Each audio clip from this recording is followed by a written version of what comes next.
Very tough. Okay, so let's try it. We are surrounded by 22,000 tiles around us.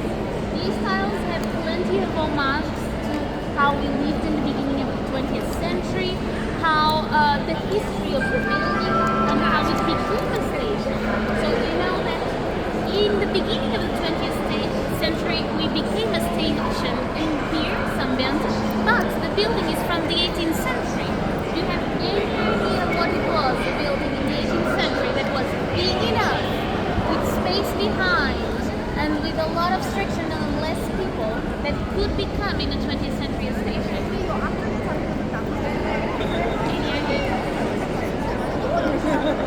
Safe bet, truthfully. And it is connected. It was actually convents. So convents always had very few people.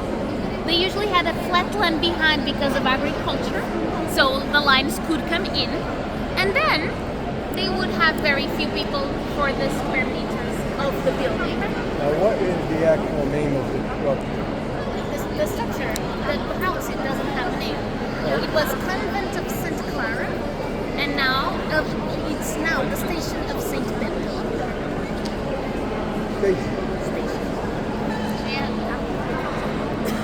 So around us you see two types of tiles. The ones that have a lot of color and the ones that are blue and white. That has a reason. So blue, for a long time, was the most expensive pigment you could have. Why? Because you had to go to China to actually get it. We had a colony in Macau, so we had a little bit of a privileged relationship with the country, but still, you would have to like travel the world to get it. The only people that had money to afford such pigment, the church. Safe bet again, right? So the church had a lot of money, and did kind of the ostentatious thing of getting a lot of blue and white tiles. Now, this is not connected to the church anymore, but it was done with blue and white tiles, in homage to the history of the building. All of the colored, like roofing tiles, are the ones that detail the evolution of transportation until the arrival of the train right there. The blue and white detail two different things.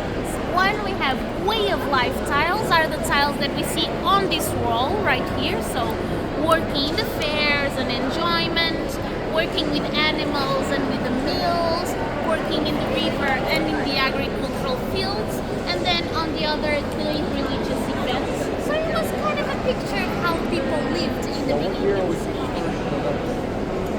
What year was this first developed? Opened as a station, 1907.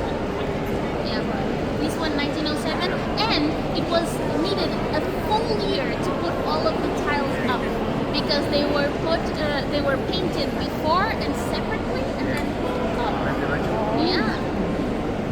Also, we have historical tiles. So the tiles on both sides detail different historical events that were very important to the city and to the country, of course. I have to do a disclaimer.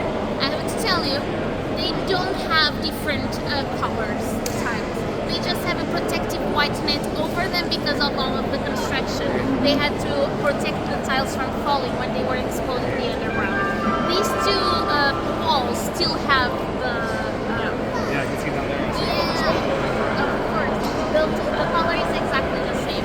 They detail 4 different events. I will very quickly run them all. So we start right there, and above you have the Battle of Arcos Valdevez.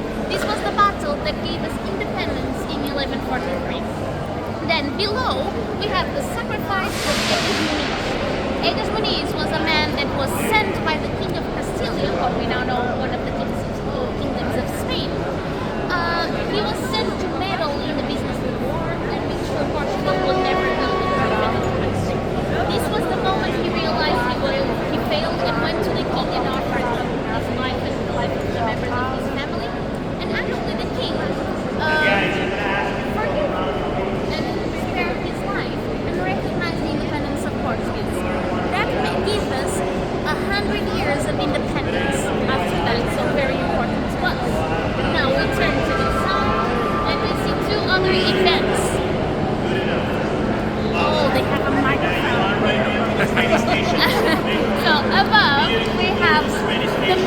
marriage between a king of Portugal and the princess of Britain, Philip of Lancaster.